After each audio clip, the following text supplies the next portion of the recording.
Hello, everyone. Sorry about that. Oh my goodness. I think it's the first time that I'm in 7 years. It's the first time that I'm late like this. So I apologize. I actually have to fix my camera a little bit there. All right, here I am. So I hope everybody is doing well. I hope your holiday preparations are doing well. That you are with family. That you're going to have a happy Christmas. All of that stuff. Let me just, I have to go in and check in. I'm completely not ready here. All right, in the meantime, let's see who's in the chat.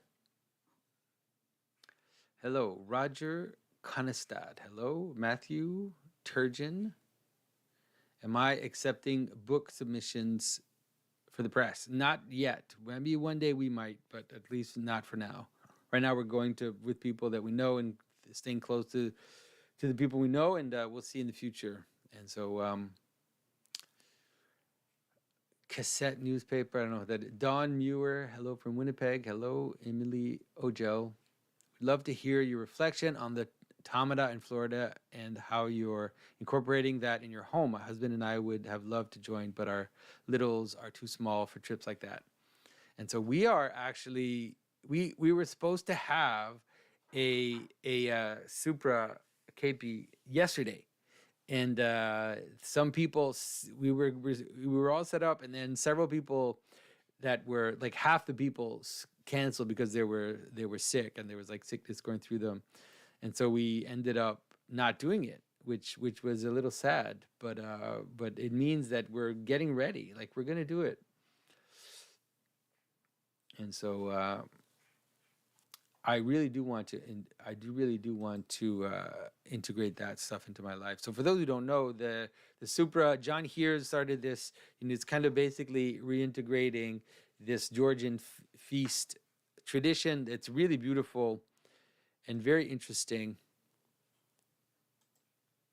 And so we're trying to integrate that into our lives. It's if you ever have a chance to do it, he organizes these events all over the United States, and they also have a restaurant in Greenville, which is basically Georgian feast.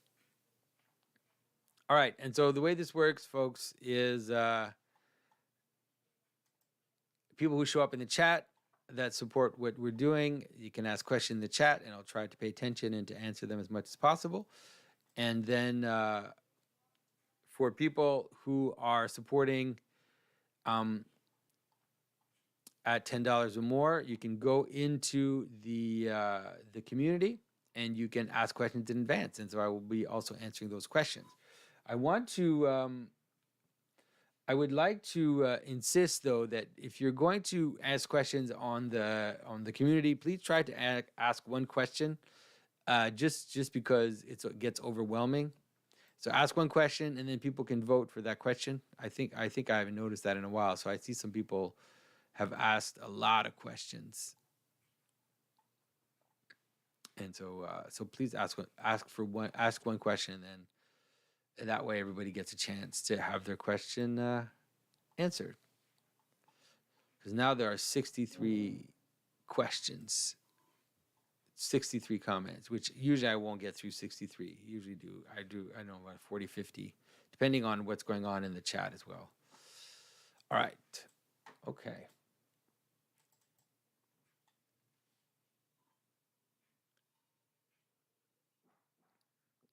So Emily Ogel asked, can you please explain the photo on the wall over your shoulder, a bird eating something, the hellmouth, what is going on? And so that image, wait, am I pointing right? So that image right there, you can't see it very well, but it's actually a beautiful image painted by Helen Murariu. She's a Romanian iconographer, just an astounding artist, beautiful imagery, very beautiful line. And it's an image of Christ saving, let's say, coming to get the martyrs that died in Romanian prisons. And so it's based, of course, on the structure of the icon of Jonah, which is this monster that comes out of the waters with a character inside that is, kind of lifting its hands up, and then Christ is up in the glory, and is reaching out to them. And so it's a powerful image, which it's also a way it in some ways helps to show people how to adapt iconography to modern situations. So it's using the images of Jonah, but it is doing it in a contemporary setting. And so yeah, so it's a great image. You can look it up online. If you write Helena Murariu and you write Romanian prison, something like that, you'll find it. It was a pretty it was spread around quite a bit, and so I was quite happy that I was able to get the original from her. She's very generous with me. So yeah, all right. So let's go into the chat, and so go into the community. And so the way that it works, of course, is that people go in and they vote for the ones that they like. So please, if you're in the community and you have access to it, go and vote for your best question, because that will determine which question I answer. So I think the top one has 11 likes. All right. Okay, so Dorothea K for 11 likes asks, "Hi Jonathan, we say that Nephilim are basically the children of women and fallen angels, and that they are giants. In Luke, we read how an angel came or entered to the virgin and told her that she will have a son who will be a great or a giant. We view the Nephilim as something negative, which is why I don't want to call them a foreshadowing of the Annunciation of Christ, but I guess we can say that the Nephilim story is something like humanity trying to create Christ. I don't know. I would like to hear your thoughts." Yeah, that is very good insight.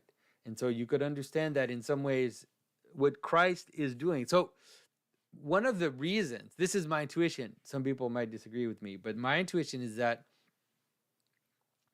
one of the reasons why there is such an insistence on the idea that Christ has two natures, that Christ has a divine nature and a human nature, and that those natures are not mixed, that those natures remain separate and they're united in a person, but that there's no confusion or mixture of natures, is in some ways to avoid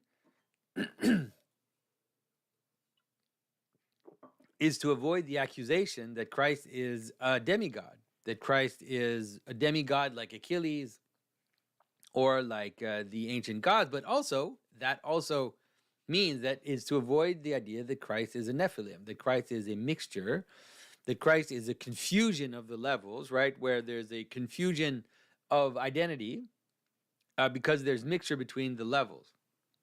And so the idea is that the giants or the demigods in the ancient world, what it is suggesting in terms of an ontology and in terms of the Christian vision is that the demigods of the ancient world and the Nephilim, they are a form of confusion. They're a form of undoing. They're a form of hybrid, right?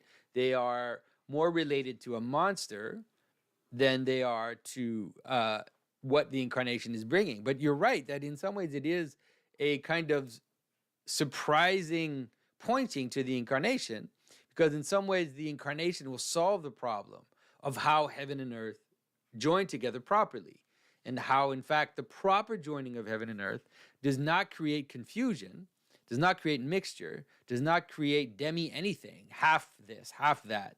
It actually creates something which is fully one and fully the other, and that is united in a being. And so, and this has corollaries in terms of understanding how the world lays itself out completely. And so the idea is that there is no confusion between the levels. That is, you can be, how can I say this? Like, you can be fully a father and fully a citizen, and you can be fully a man and fully a child and fully all these things. And the fact that you are multiple things at the same time, that you are an employee in a company, that you are the child of your parents, that you're a father, all of these things need not confuse. They actually can coexist fully in a hypostasis, that is in a being, that you can have multiple identities that are full in their coexistence in yourself.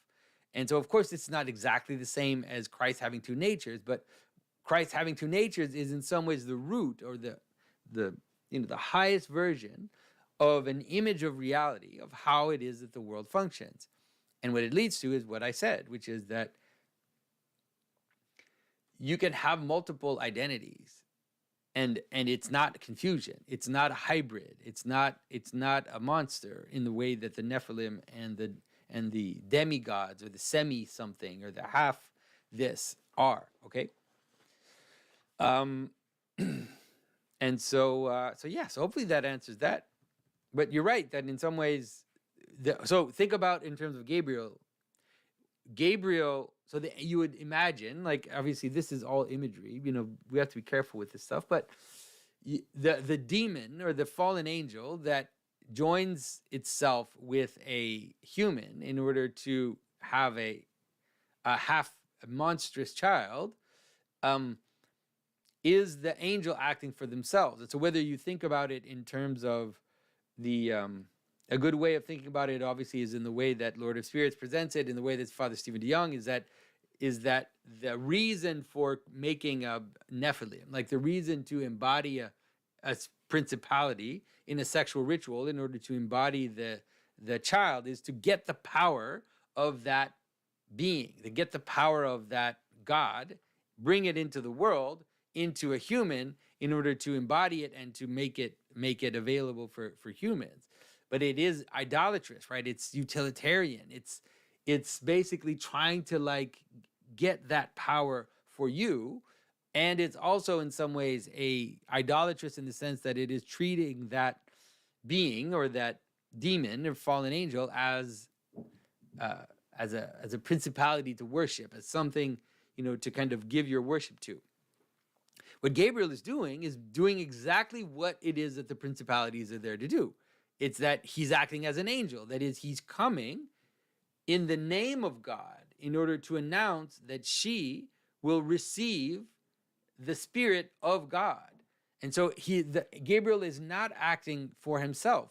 Gabriel is not trying to impregnate her himself. He's not trying to get his power into the world. He's trying to just be a vehicle for the highest power, which then creates a connection in the world which looks different than the demigods or the semi-gods, the halflings. It is a self-sacrificial unity that isn't monstrous in any way, but that is a fullness of human, a fullness of God, and appears as service and sacrifice and kingship all at once, but not in a mixed way, in a full way. That is, each of those aspects, the fact that Christ is king, the fact that Christ is servant, the fact that Christ is all these aspects, is made full and not a kind of middling mixture of different aspects.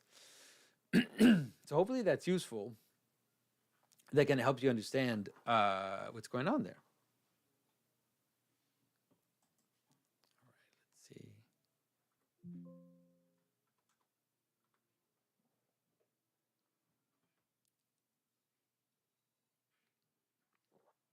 All right. And so, okay, so for 9 likes, Daniel Linton asks, have you ever encountered Russian sistema? Is there a possibility for such a thing as a Christian martial art? Or more generally, what is the relationship between mysticism and martial art? Yeah, I mean, I don't know much about like the actual practice of it. I don't know if it is effective in terms of a martial art. But I do know that what I've seen about it is interesting in the sense that it seems to integrate the Jesus prayer in the breathing, in the practice of the martial art, and there seems to be an attempt at least to create a kind of coherent symbolic structure in which to integrate the martial arts. There were probably versions of that, for example, in knighthood, in like medieval knights and their fighting skills. And so it seems like in some ways it's inevitable that would happen. That if you have a martial system that appears in a Christian world, then it would try to embody it, in its practice. And so I find it interesting. It's definitely something to look into. There are people that have suggested that it's not a real fighting technique, and that it's but I don't know if that's true. Like, it's hard to know these martial arts things. You see them, everybody's calling everybody else's bullshit. Like, I don't know if it is an effective fighting system in terms of actual practice, but it's definitely an interesting idea. The idea that you could have a type of martial arts that would be imbued with Christian mysticism. I don't find that horrible at all. And I would say, this is related also to the question of alchemy, or the question of hermeticism and these types of practices. There's a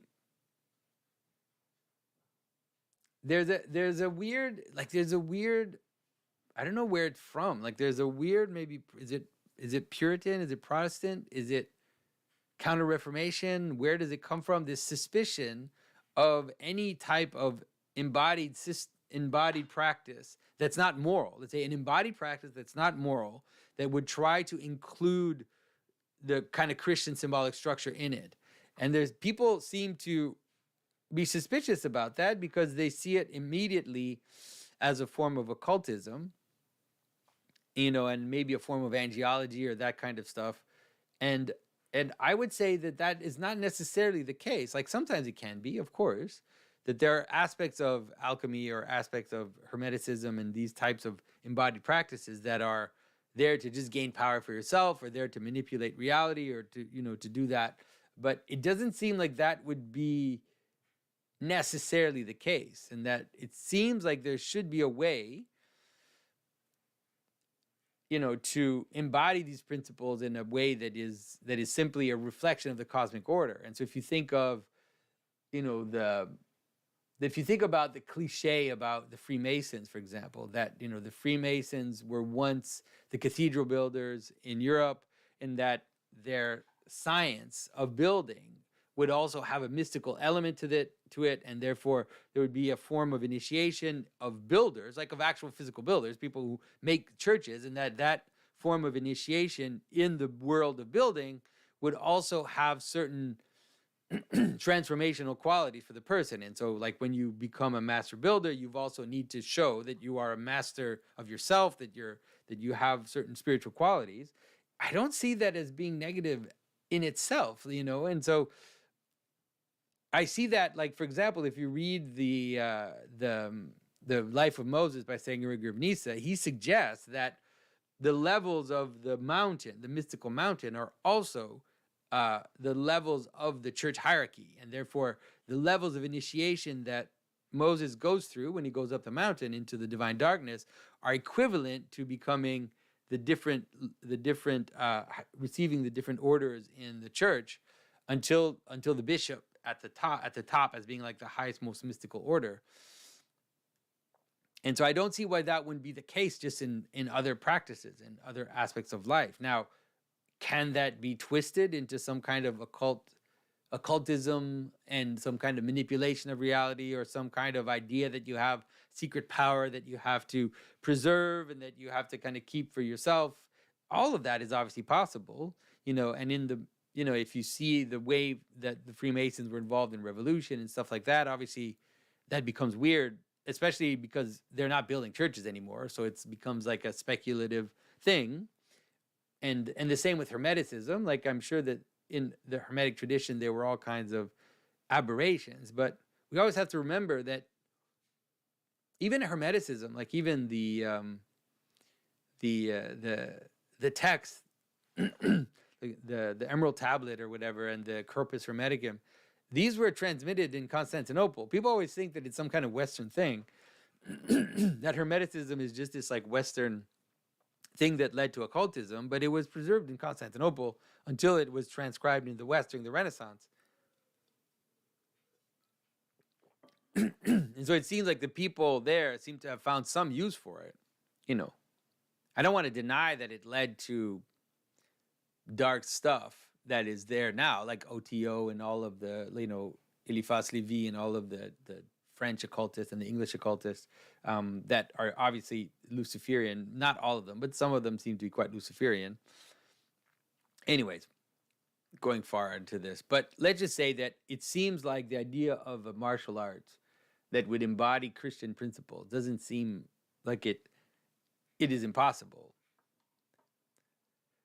Having said that, though, sometimes it's bullshit. Like that's the thing too. Like it's interesting to think about this. So, for example, like if you think about astrology, for example, like I don't think that it's weird to imagine that there are correlations between the patterns that humans perceive in the heavens, right? So our capacity to join different stars together into patterns in the heavens and to see those move in the heavens, that those would be true patterns of perception, because these refined patterns of perceptions that have been going on for thousands and thousands of years, to me that doesn't seem like that's weird at all. Like it seems like that's a completely normal thing.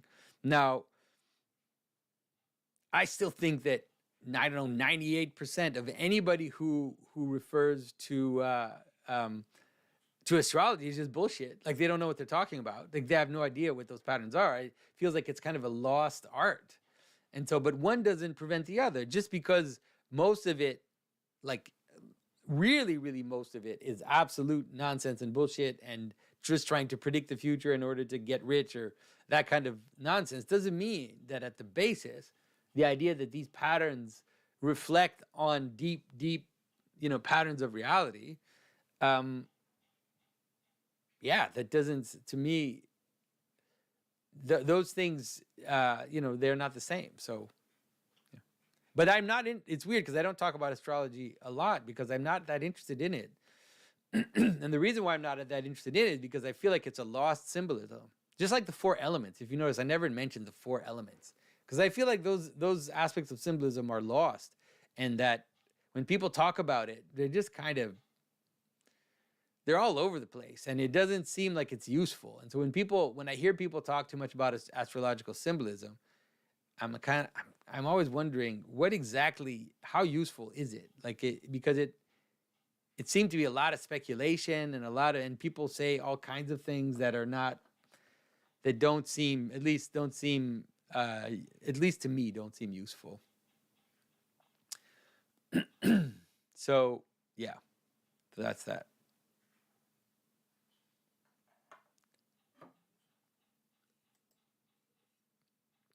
All right, so Jonathan Ott for 6 likes.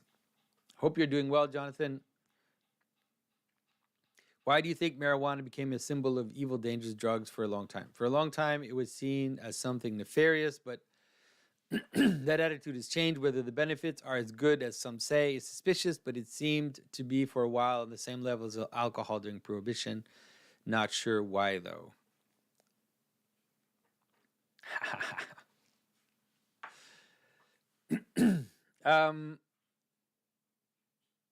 Well, there are a few reasons why. One is that it's strange, and so the marijuana use is not European. It's not part of our culture. It comes from the outside.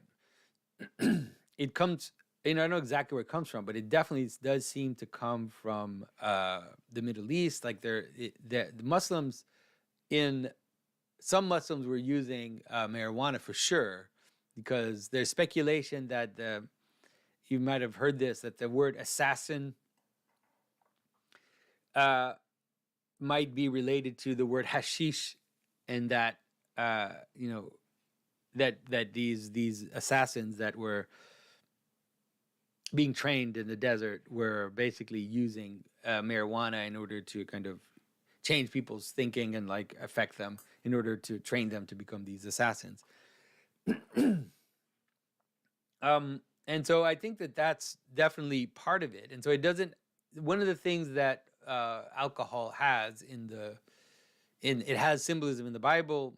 It has symbolism in all of our culture, right? It has a whole network of relationships in it. It also, we know what abuse looks like. We know what excess looks like. We know what social use looks like. We know how it loosens things. It's like there is a very deep, deep relationship between the use of alcohol and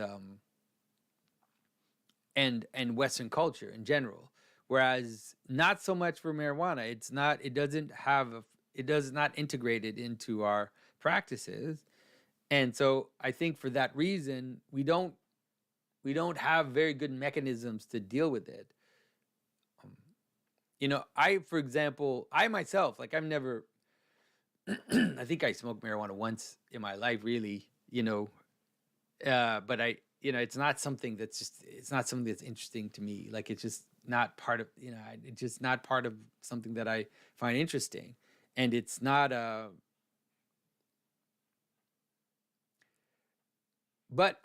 was very against it for a very long time myself. Like I was very much against it, and just thought, and like also because I had friends, like everybody, I had friends that started smoking pot in high school, and they just became a bunch of losers. Like they just basically lost all their motivation. They just became a bunch of they some of them like ended up almost like living in the street, like in the sense not like homeless, but basically a bunch of just not being stable. And it is hard to know what the causality is, right? It's hard to know whether it's the drug that does that or whether it's their own proclivities that brings them to use this drug. But yeah, I remember also in my 20s, like just people who smoke marijuana, they would just become marijuana. They would just become that. That's all they talked about it all the time. They had these weird rituals about it. It was just, I just thought it was boring. Like it was just boring and uninteresting. But I also had very similar reaction to alcohol too, by the way, when I was in my 20s. But then I did meet people that were very much helped by it in terms medically, like that the marijuana really saved their lives in terms of medication. And so it kind of changed my impression of it. And so I don't quite know what to think. I still think that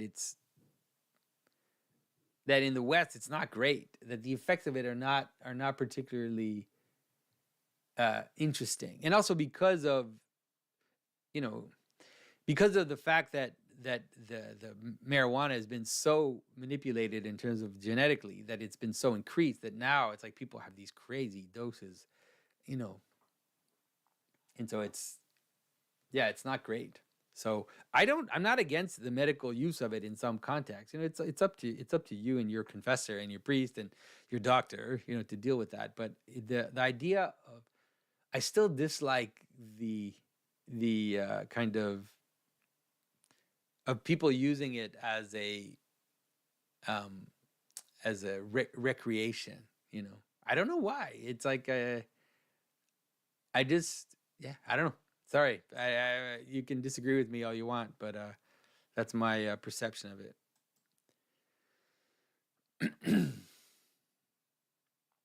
All right, so Andy Wertner asked, the Enneagram demonic or nah? I don't know. I don't find it particularly interesting. People write me about the Enneagram. I don't know why. I've never was really attracted to it or interested in it. So I don't necessarily have an answer for that, sadly. Wish I did, but I don't, yeah. So Connor Leone says, I have very few arguments when someone presses me on the Catholic Church's teaching on weed. I don't even know what the Catholic Church's teaching on weed is.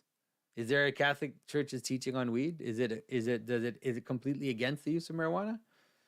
I'm sure it has to be just like any drug, like it has medical uses that I'm sure can be useful. So I don't know what it is.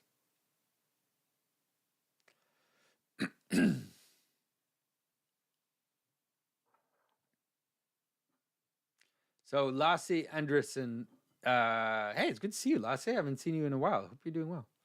Does JBP not overlook that what makes principalities more real than fictional characters is that we call on them and become their bodies? So it is not a neutral empirical question. Yes, indeed. That is exactly right. Like there is a difference between fictional characters and the heads of states. It's like the heads of states are narratively inscribed. Think about it that way. But we are their bodies. Like we are the bodies of the principalities that they manifest.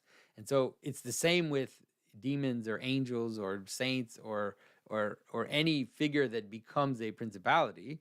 That it's quite different than a character in Dostoevsky.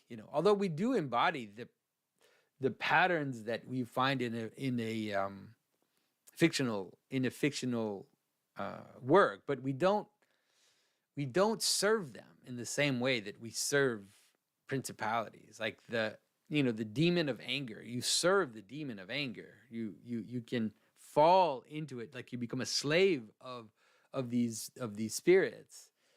So I don't know if you can really become a slave of a fictional character.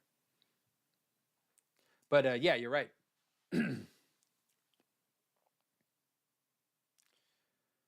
So Connor Leone says the church kind of says it's against it, but doesn't have much reasoning. THC gives away the sense of reason or something like that. Yeah, well, it's like alcohol. Alcohol does that too.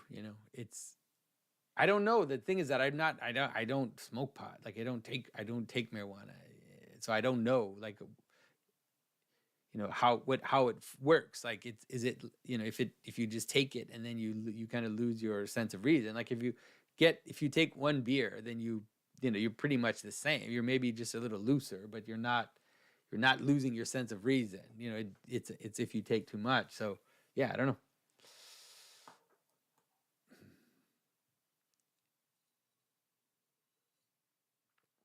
All right, so let's see. All right. So Holden Kim asks for 5 likes in the community. Can you interpret the symbolism of casting lots in the Bible? Yeah, that's a very important symbolism. My brother Mathieu is really good at this, like understanding this. And so really the idea of casting lots is basically giving up order, giving up reason. And so you don't account for a logical procession of decision making in order to make a decision. So you leave it up to chance. You leave it up to non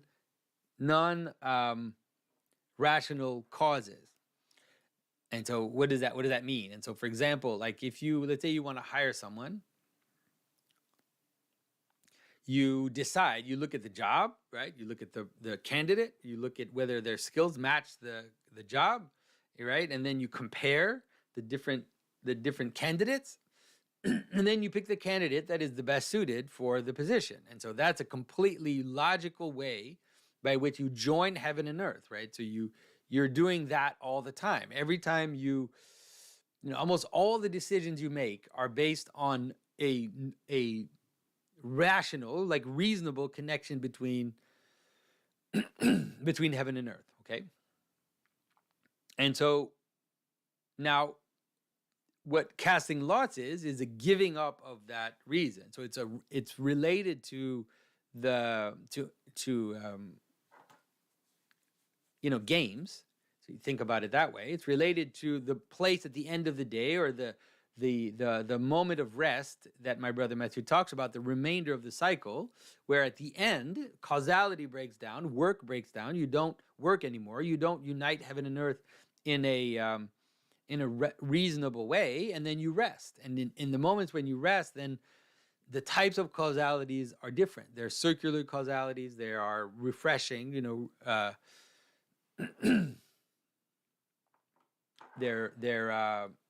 And so that's why we play games at that time. That's why we cast lots. And so think about games of chance in terms of money-making games of chance. Now, when you work, your work is related to the amount of money that you get. So you put in work, you till the ground, you do whatever, you build things, you sell things, and the amount of work will relate to a return in value, right? So that it's completely reasonable. But if you go to the casino and you put all on black, then the reason goes away. Like the way in which you receive money or not receive money or lose money is not related to work. Like it's not related to anything that you do that's reasonable that will account for the return. And so it's basically giving up to chaos. And so this is what Mathieu explains really well in his book, is that doing that can also be a way of,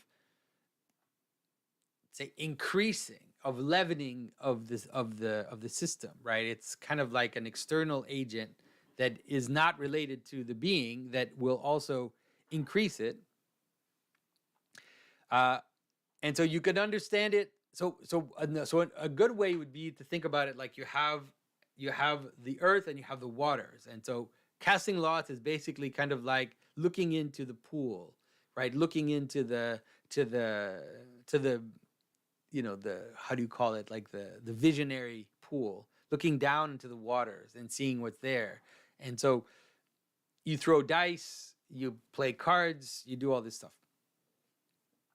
Now, and also you can cast lots to tell the future. You can cast lots to try to gain power for yourself. You can give up your reason in order to gather the dark, kind of chaotic power that's down there and make it serve your purpose. And that is why, most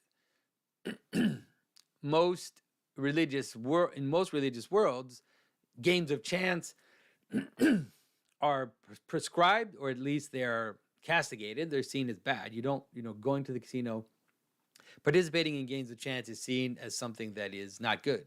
That's why casting lots, in the sense of, reading the bones of an animal, or reading tea leaves, or doing all this stuff, is seen as negative, because you're trying to use something beyond reason in order to predict the future or to gain power for yourself.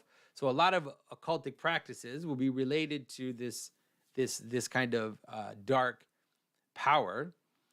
It's the power of the residues too, right? That's why if you think about black magic, the use of fingernails or different residues of a person can be kind of used against them. All that stuff is related to the idea of casting lots, all of that. But now there is another way in which casting lots. So think about it: when God creates the world, he separates the waters. There's the waters below, and there's the waters above. And most of the casting of lots is something like trying to gain the mystery of the waters below, trying to gain the mysteries of non-causal, of non-rational causes in order to increase yourself, like winning at games of chance. But there's also a way in which lots can give you access to the higher aspect, and that's trickier.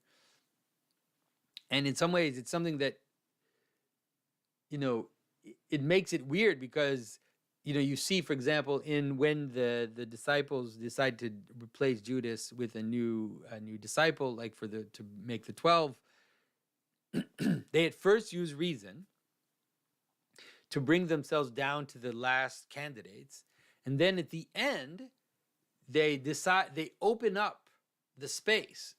So they open up a non-reasonable venue for causality to happen, in the idea that they're basically now yielding up. They're opening up a space for God to act in the world and to reveal his will. And so, that's what the Urim and Thummim were for. That's what the divination tools in the Old Testament. There were some aspects of divination that were seen as wrong, the ones that were there to increase your own power. But there were some aspects of divination which were seen as normal, which were the ones in which you opened up a space of non-reasonable discourse in order to be able to perceive the will of God and to follow the will of God no matter what, right? Not try to control it, not try to dominate over it or to use it to your own advantage.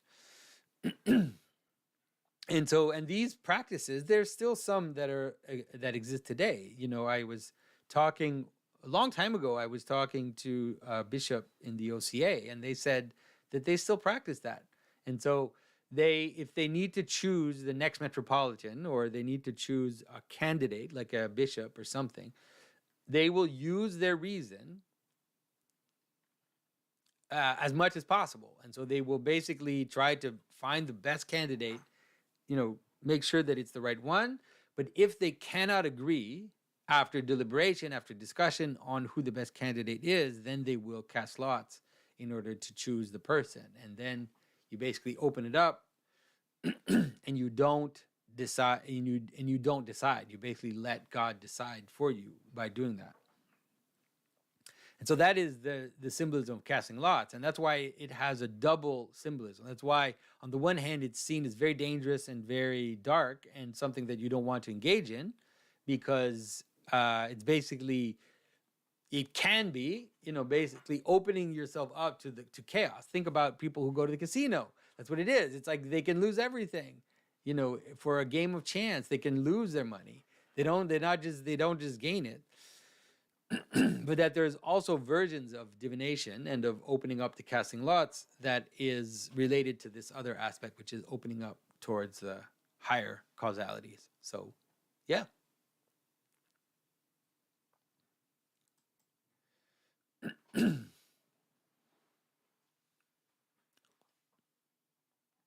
All right, so Joshua Foreman in the chat.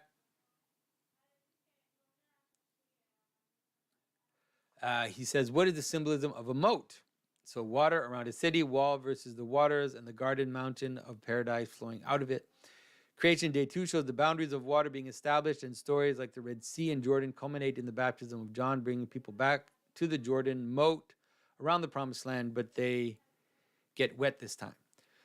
And Jesus both goes under the moat like Jonah, but also rises above the moat like Noah. So yeah, so that, you seem to understand what the symbolism of the moat is. Basically, the moat is for those who don't know what the moat is, a moat is a water that is put around a castle, and so you have the water, you have this like canal dug around a castle, and then they'll put water in it, and then there'll be a wall after that, and then there'll be a drawbridge, right, that will come up and down, will go over the moat in order to let people in.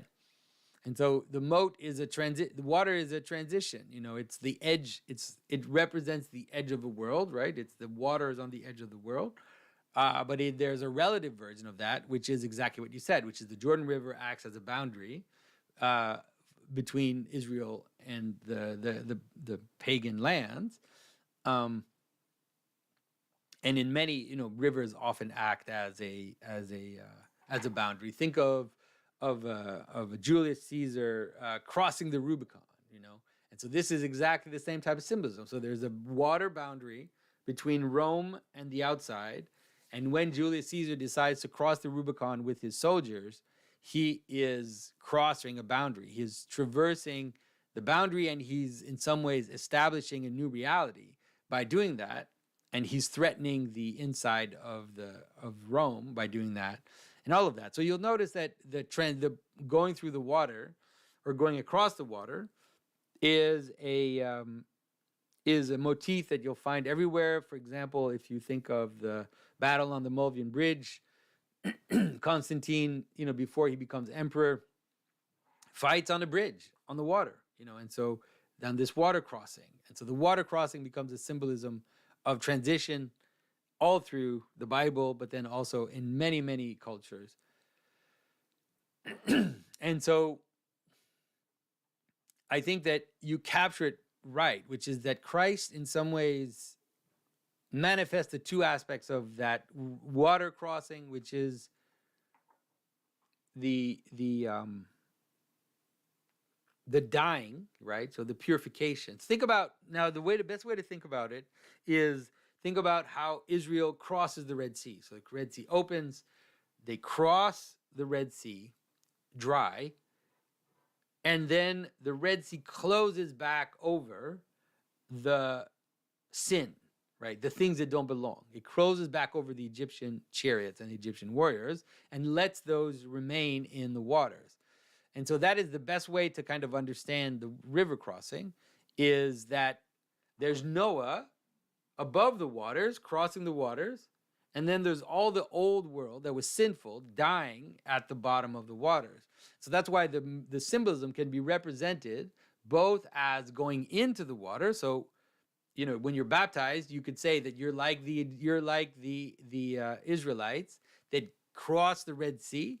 You go into the water, and you could say that there's an aspect of you that remains dry. You could think about it that way. There's an aspect of you, right? The spark of God, the core that is in the image of God, that remains dry, right? And then everything else gets washed so that all that is sinful, all that is not aligned, remains in the water as you come out of the baptismal font. And so that's the way to understand it. And so a moat is basically represented as, it's the same thing. So it's like the enemies, you want the enemies to drown in the moat, or to get caught in the moat, or to get stopped in the moat. And you want your people to cross over the bridge so that they can cross the moat and go into the castle. And so the symbolism is always going to be there. What's under the bridge and what's over the bridge. And if you think about water crossing stories, you'll notice that they are all the same. Think about the St. Christopher story.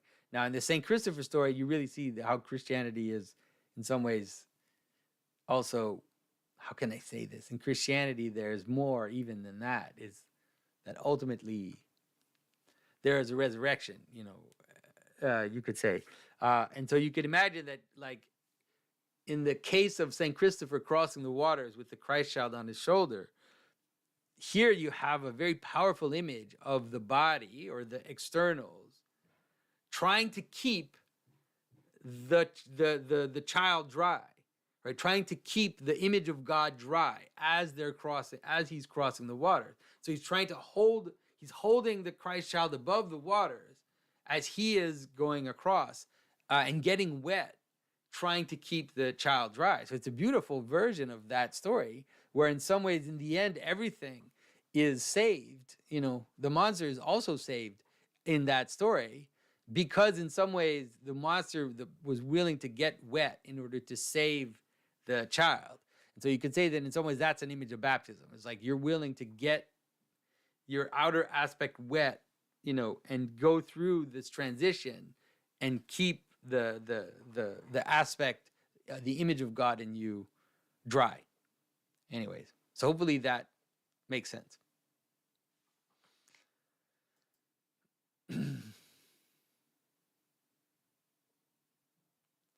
So Rosbird for 5 likes asks, what is the symbolism of cubicle monkey jobs?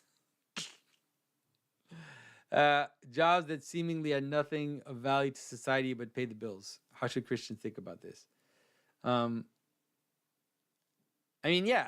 What it is really is the modern tendency to reduce people to machines, and to basically make humans into production units.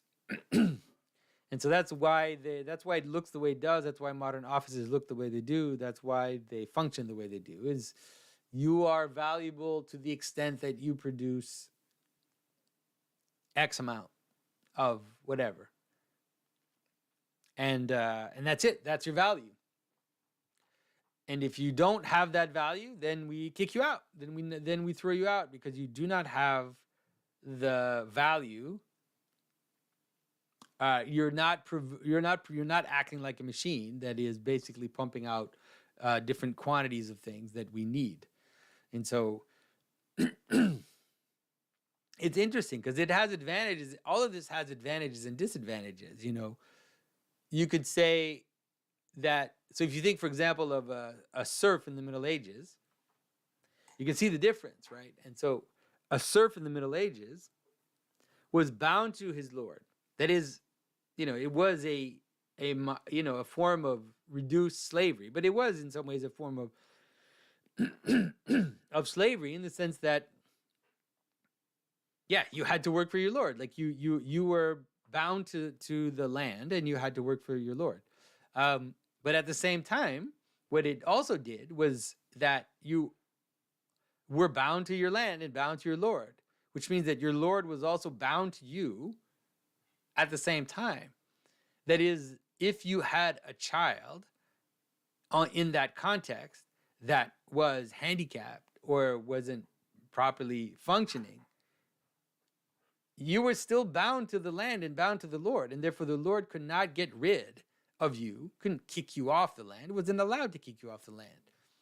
And therefore the Lord had to take care of you. Maybe they didn't take care of you very well, but the Lord had to take care of you. And what it did is it showed that, in fact, you were not just a production machine in that context. You were not just there to produce a certain amount of things or quantity of output that the Lord could monetize. That you had value beyond that, you know. And so, in the modern world, you could say that we have the cubicle monkey job and that kind of stuff. It does, in some ways, provide freedom. That is, we're not bound to our bosses. They don't own us. We don't have to work for them. But it also means that to them, we're just basically revenue producing machines. Not always, but at least that is what the model tends towards. And, you know, it's like if you if you're not generating enough money, then you just cut people off. You just cut them off, get rid of them, and we find that completely normal. What's interesting is that in some ways, some of the aspects of the left, like the modern left, by creating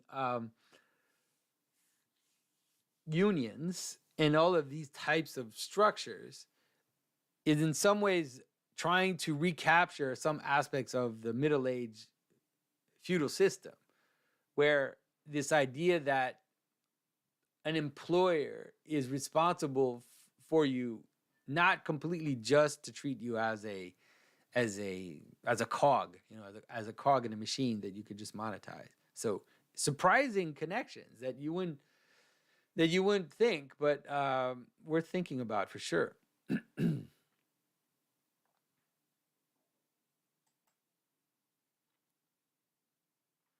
All right, so I'm just gonna answer one question per person, just so we can get, you know, through more questions, folks. All right. So if I've already seen a question of yours, I'm not gonna answer, at least not in the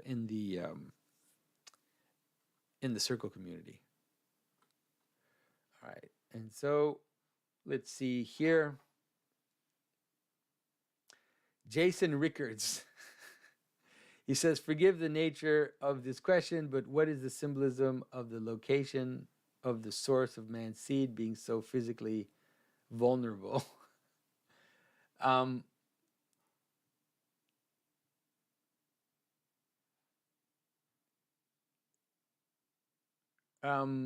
What does it mean?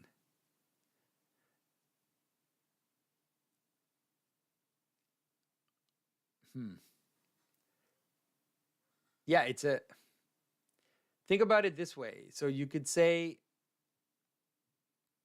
that one of the nature of seed, right, is it has an aspect of it which is mediating the inside and the outside. So it's mediating the identity into the world. And so because of that, it has to be, in some ways, a transition between the two. And therefore, seed is vulnerable in itself, right? You have to protect seed, because seed, like just the seed of a plant, right? The seed is very, very vulnerable. It has nothing. It's just, you can just crush it. It doesn't have a defense mechanism. It doesn't have anything that it has to embody itself before it becomes strong. It's weak in some ways, a seed, because it's like just an idea that's floating there. And until it can be defeated easily, because until it starts to find, you know, its feet in the ground and starts to find body, then it's nothing almost, right? It's just air. And so it's the same with male seed. Like, unless the male seed joins with a woman, then it's, what is it? It's nothing. It's not, doesn't have, you know, it's,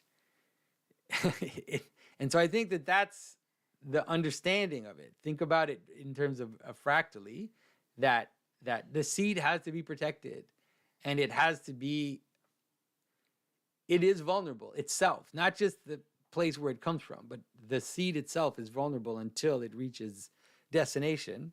And so that seems to be embodied all through the process.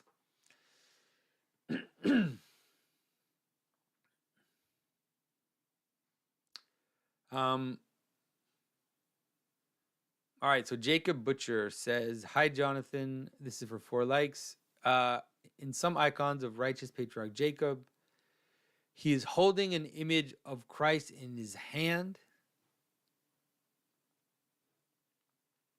and Christ is encircled by spiked rings and a ring with squared off protrusions, almost like the fortification of a castle. What do these symbolize?" I don't think I've ever seen that ever. Oh yeah, because he gives an example. Okay. I wish I could show it to you, sadly. Okay, so in some righteous icons of right patriarch Jacob, he is holding an image of Christ in his right hand, and Christ is encircled by spiked rings and a ring with squared off protrusions, almost like the fortification of a castle. What do these symbolize, and why are Jacob, Abraham, and Isaac always depicted in icons with very rosy cheeks? All right. So, all right. This is going to be important, because this is, of course, the difficulty with looking at things that we don't know. It's like when we look at things that we don't understand and we don't know, and this is not a slight at you, it happens to us, to everyone all the time. This is completely normal. We're not able sometimes to see the hierarchy of what is central and what is secondary and what is accidental, right? That's one thing. Now, the second thing is also, when we're not used to a language, it's difficult sometimes for us to understand what it is we're looking at. And so we don't know at what level to look at the thing, and so here, at least for the people in the chat, let me just put the link here in the chat so you can look at it.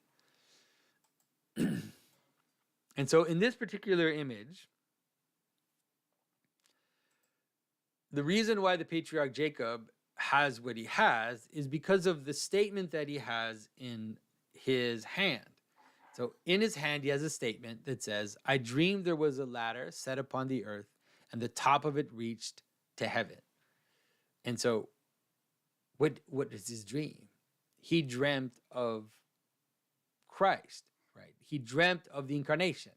And so you could also think that he dreamt of the Virgin because of the ladder, but all of these connections between heaven and earth, they have like a masculine and feminine aspect to them.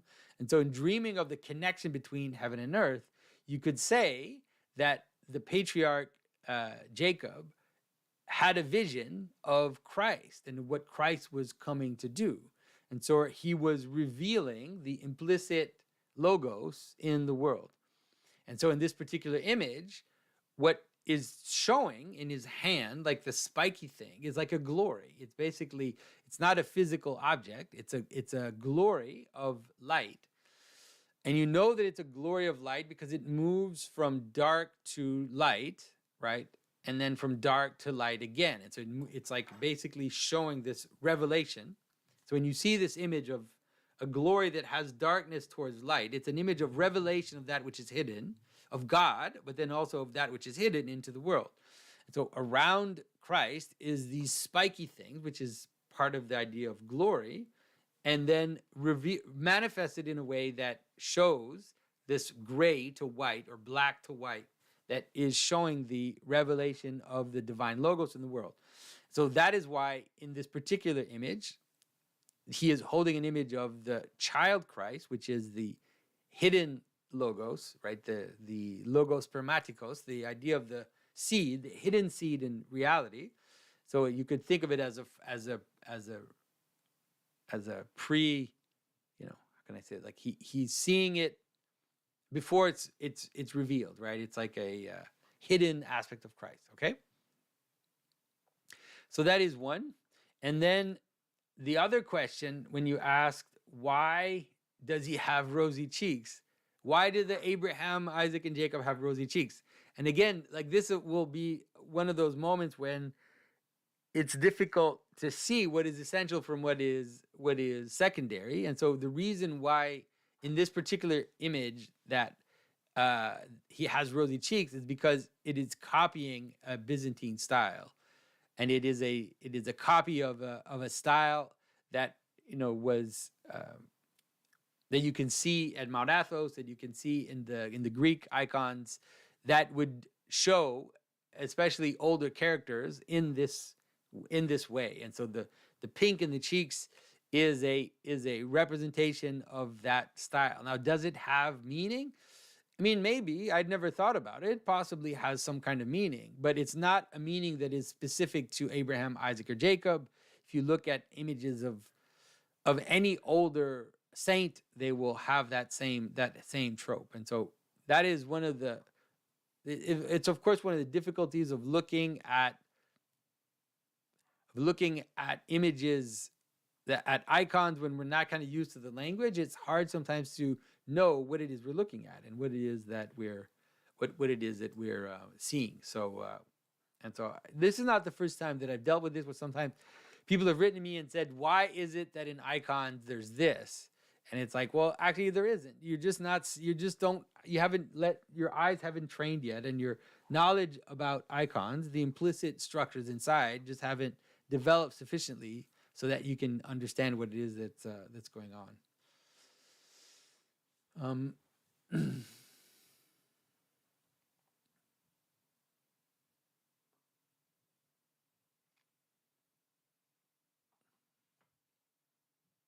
All right, so let's see.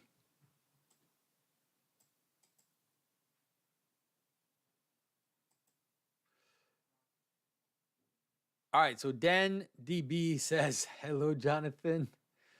Do you think Socrates' diamond was an angel or a demon? Thank you and happy holidays.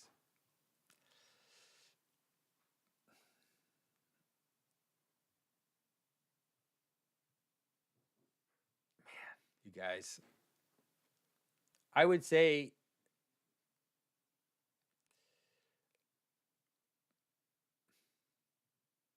okay, so I would say that, and this is going to be controversial for people this is going to be controversial for people, but I think that it's something that's more equivalent to what we call a guardian angel. That's what I think, and so and the way to kind of understand the guardian angel,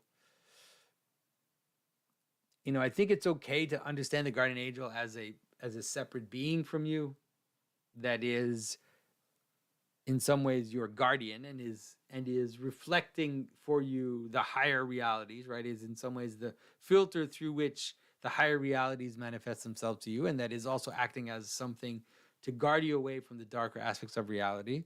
But I also think that in a strange way, it's also acceptable to in some ways see the guardian angel as something like the aspect of you that is transparent towards God. And so that at least it's connected, like at least those two things are connected, right? um and so it's like the best aspect of you, which is also showing you the way up and kind of pulling you up, and that there's at least an analogy, so you could understand it, that so the same, you could think about it also like your guardian demon, whatever, this idea of this aspect of you, or some external being that at least manifests itself as an external influence that is pulling you down, uh, is also connected to that aspect in you, right? So there's at least an analogy or a connection between the two. But I think that that's the best way to understand it. And so I think that at least in the story of Socrates, that he saw his diamond as, the aspect of himself, or an aspect that he had access to, that was revealing to him reality, and was not mitigated by his own desires, or his own whims or whatever, but that was mediating it directly. And that's why he felt like listening to it would also yield the most truthful results, even though it would not necessarily be, in terms of immediate desires, it wouldn't be the best thing. It would be the highest in that sense. So yeah, so that's how I see it. All right, so Dan Muir poses an interesting question. He says, "Re bishops casting lots. Why would we ever deliberate anything if rituals allow God to decide?" And so, see, that is such a Puritan way of seeing. Like it is really in some ways like it is. It's Protestantism encapsulated in a question. It's like you could also let's take the question that you asked and let's make it bigger. Let's say, why would you pray if God already knows what you need? Why would you pray for others if God already knows what they need and will decide and give them what they want? Why why have the rituals if God already knows what is true and right and good and that His will be real will be real in the world? It's like these are all levels of the same question. Why ask other people to pray for you if you can just pray to God, right? And why pray for others? All these questions, all of this is related. And the answer is because that's how creation works. That is what creation is. That is what creation is. Creation is our participation in the life of God. And so our reason and our capacity to deliberate is what God has given us to manifest the names of the world and to participate and to be co-rulers, co-creators with God in the world. And so we participate in that through all of these things, through our reason, through our actions, through our love of one another, through our praying for others. All of this participates, and there is a sense in which we always also have to be open to God in some ways being the last resort, like not the last resort, but in some ways the possibility of God, speaking into our process. And so the idea that you would in some ways reason as much as possible.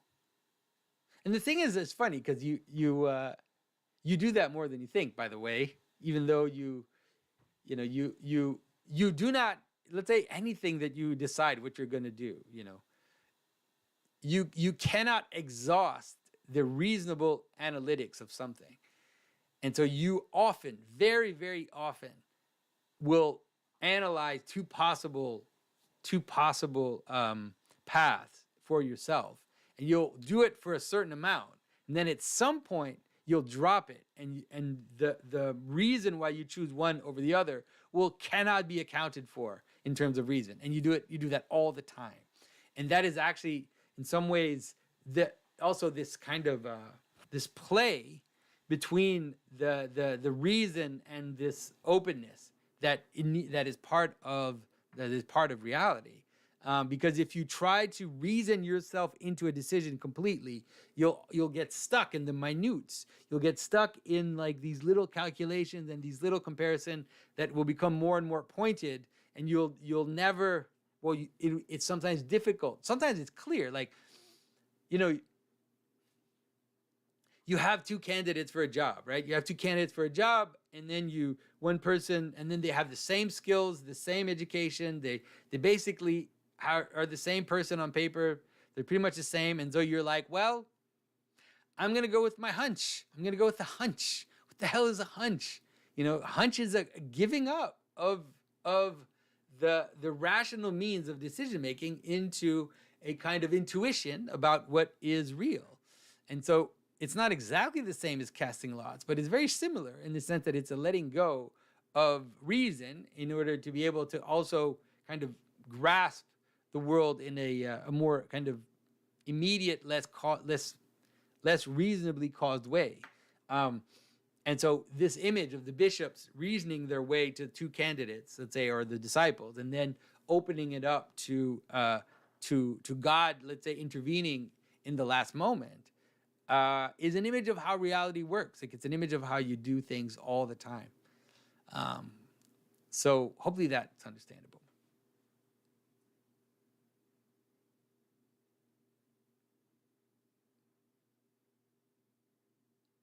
Yeah, and so Sisyphus says that's what the disciples did. Yeah. Um,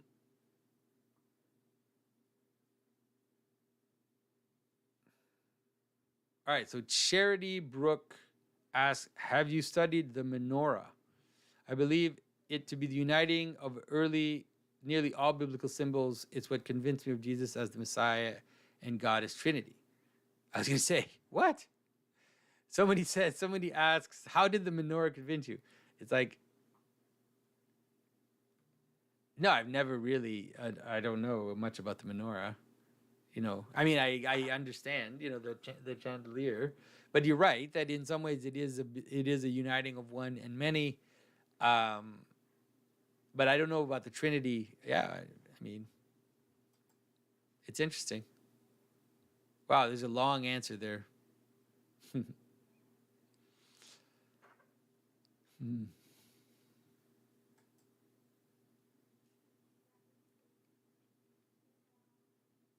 Oh, so okay. So Eduardo Finol Cantin says, "What are your thoughts on alchemy?" Carl Jung believed that alchemy was the compensating myth for the Christian myth. I don't even know. I don't know what that means. It's like one of those things. I mean, alchemy is a form of hermeticism that is.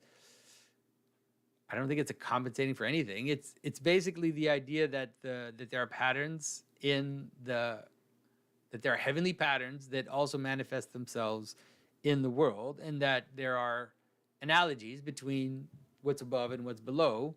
It's the same in some ways as the ancient astrology, uh, and so the true alchemists, let's say the deeper alchemists, were trying to find the logos in the world. They were trying to basically find the principle that was uniting all things and would transmute lead into gold, but like transmute it in the sense of transmuting that which is base into that which is higher. And that's what the principle of something does. That's what we're doing all the time. You're constantly trying to transmute lead into gold. Like when you eat, that's what you're doing. You're taking a bunch of stuff that is relatively valueless and you're putting it into yourself and you're changing it into your life. Like you're changing it into purposes. You're changing it into to things that have meaning. And so that is what ultimately this idea, the alchemical like ideal was. And that's why, the idea is you're looking for the philosopher's stone. You're looking for the stone of meaning, right? The stone of stones, the one that is giving meaning to all the other metals, but that is not a metal per se. It's ether or whatever, all kinds of ways of talking about it. It's the spiritual element. It's all of these things. This is what at least the deepest alchemists were trying to do. And so there's nothing wrong with alchemy per se. Now, there are, of course,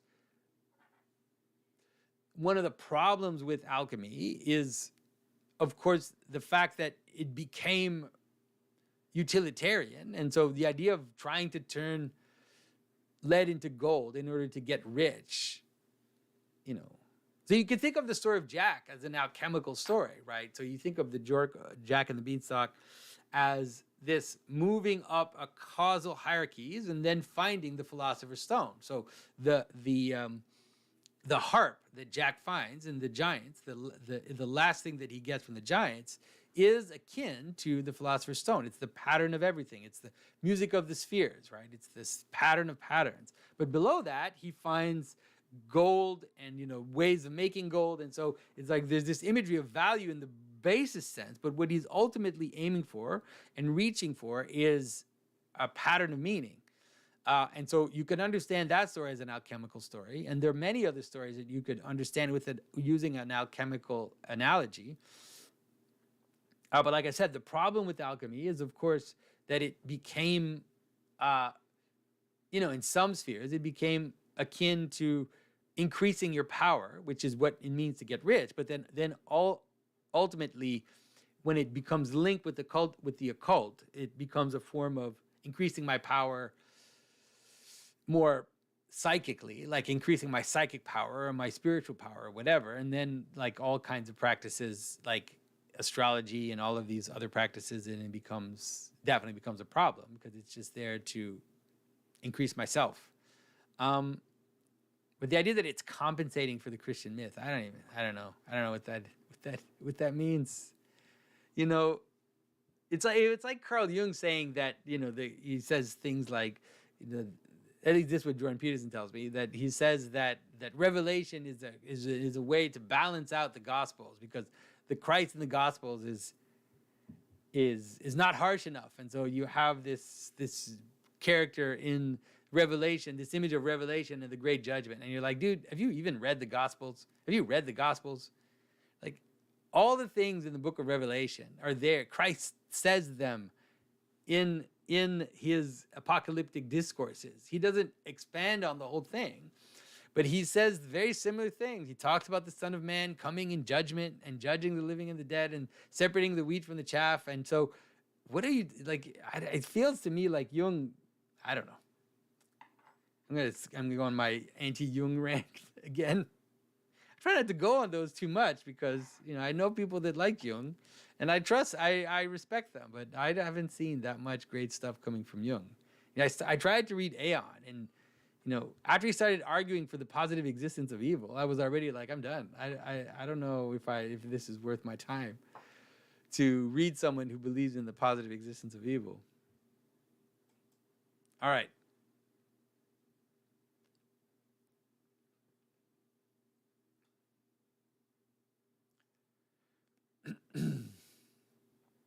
All right.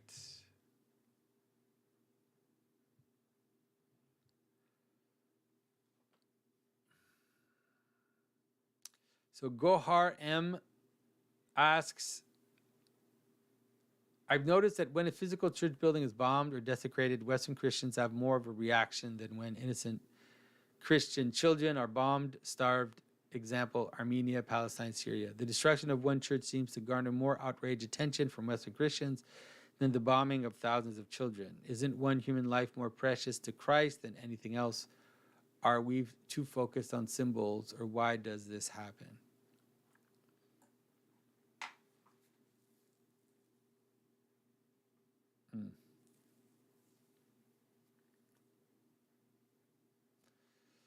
Okay, so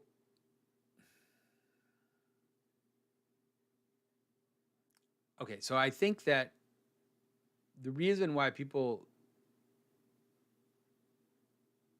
react when a church is bombed in a different way, like you said, that they react when they hear that people are dying or that children are dying,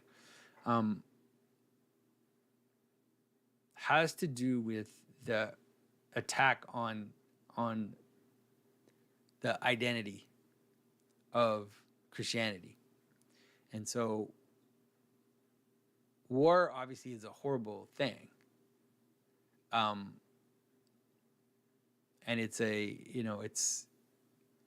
and people are put into impossible situations, and then people die, people are killed either on purpose or sometimes through, starvation and all these horrible things that come about during war.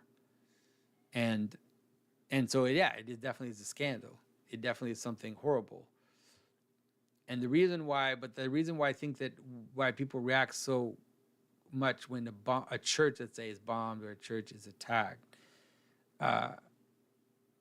is because when someone dies in a war, they're not necessarily dying because they're Christians.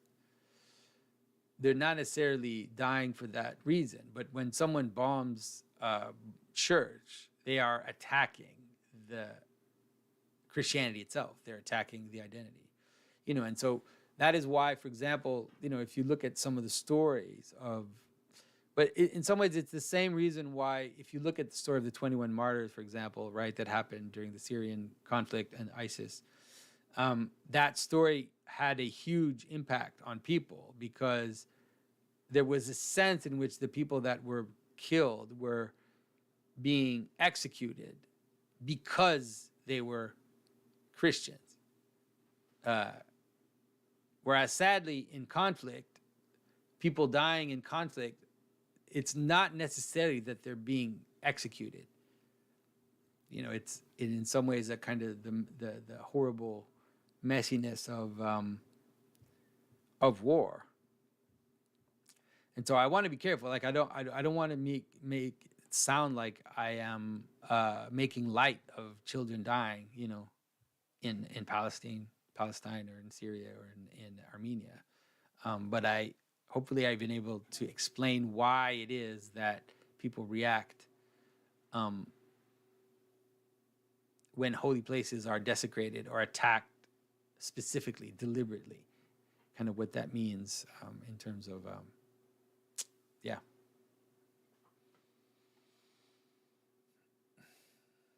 All right, so Sam Pearson asks, Mr. Pajot, can you share with us some cool projects you have planned for 2025? And so, yes, I can. And so, let's see if I can gather it all together. There's a lot coming in 2025, and I'm excited about 2025. So, the first thing that's going to happen in 2025 is that I'm going to the National Prayer Breakfast, which is really surprising, in the United States. And so every year there is a National Prayer Breakfast in Washington, D.C., where the president comes with other politicians, and then they offer a prayer and a speech that is usually related to faith in some ways. And so I was invited this year to go, which is surprising. It's going to be interesting to see how it's going to go, what's going to happen. Trump is a very particular man. He's not really a Christian, and so it'll be interesting to see. I don't know what he says at those things, and so yeah. So that's one of the first things that's going to happen in this year. Then the next thing is ARC. So in ARC in February, we're going back to ARC. I am now on both the advisory board of ARC, but also the executive board of ARC. And so this year there's going to be 4,000 people at ARC, still invitation only. And in some ways this is going to be the big test of whether or not ARC is something valuable, because I've said it many times that although I believe in the people that are involved in ARC, like the people that are heading it are really wonderful Christians, very dedicated, serious people. I worry a little bit about, obviously, the idea of weaponizing Christianity towards civilizational means. Not that I'm against civilization, but the idea of just using Christianity as a weapon in order to defend Western civilization, whatever that is. I'm a little cautious about that, and so this year, in some ways, will be the way to see whether or not it's going to happen. But it's going to be huge. It's going to be for 4,000 people in London in February. Then we are going to have again a Daily Wire seminar, and this time the plan is that it's going to be on the Book of Revelation. So strap in, folks. It's gonna be crazy. And so I'm already working with the Daily Wire to plan it out, and hopefully to prevent it from becoming something that, like, the worst thing that you could imagine. Like, right, you can imagine, like, all the worst things that a week-long seminar on Revelation could be. A bunch of predictions about the future, a bunch of a whole week of talking about psychedelics or whatever could come out of that.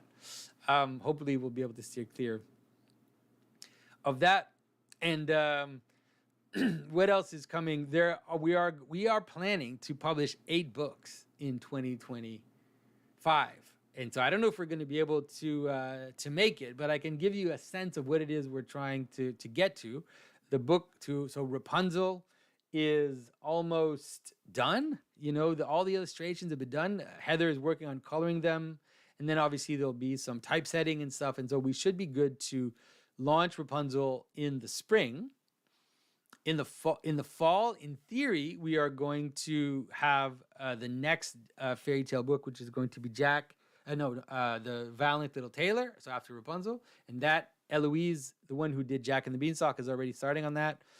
We are going to publish volume 3 of God's Dog. It is looking amazing. You guys, you cannot believe it's like the new God's Dog book is just really awesome. The artist is just so dynamic, and there's more action now because we're moving into like we're slowly getting to the third act of the story where things are gonna get bigger and bigger. So you're gonna see in book 3, man, you're going to see demons. You're going to see the devil himself. You're going to see Amazons. You're going to see other dog-headed men. It's going to be, yeah, it's going to get wild. So I cannot wait for you guys to see book 3 of God's Dog. Book 2 should be shipping in late January, early February. That is the plan. Sadly, we had some hiccups, again with shipping and the publishing of the book. From now on, we're not going to do Kickstarters, at least for a long time. We might not even we did a pre-sale for Jack, and even that, like, people had to wait longer than what planned. We're hoping to just do sale. Like, we're just going to, hopefully we'll have enough capital by then. Capital is the biggest problem. It's like buying all these books, putting them out, putting them in warehouses, all of that requires a lot of rolling capital. So if we can get there, we're hoping to have our books this year on Amazon, and then basically just go and you buy it. And so that's the hope that we have. We still have some stuff to do to get there. We have courses coming. We're going to have another Dante class, the last Paradiso. We have Till We Have Faces class starting in January. And we're going to have many other classes on the symbolic world. All of that in 2025. What else?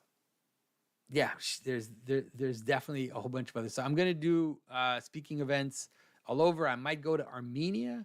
I might go to, there's a whole bunch of possible stuff. So hopefully that gives you a little bit of a hint. We're publishing, by the way, I have it right here. The first nonfiction book is coming out in the next few weeks. I'm having a video with JP Marceau about it. Post-reductionist Christianity, Way Out of the Meaning Crisis. A nice, slim, elegant argument for post-reductionist Christianity, vertical causality, all the stuff that we talk about, but JP Marceau just streamlining the argument in a wonderful way. I can't wait for you guys to get your hands on that. We have Richard Rowland's Finding the Golden Key book that is going to be coming out. The symbolism of Jack and the Beanstalk, the symbolism of Rapunzel, all of that stuff is coming. So there's going to be so much. 2025 is going to be it's going to be crazy. And video is frozen, so I don't know why it's doing that. Sorry, guys. Hopefully you can still hear me, right? All right, so that means I think that I'm being called to stop this recording because my camera still functioning. I don't know why it stopped. Let's see. All right, folks. Sorry, my platform is frozen. And so hopefully you can still hear me, and I will have to say goodbye and thank you for your support, and we'll see you in the new year, everyone. Bye bye.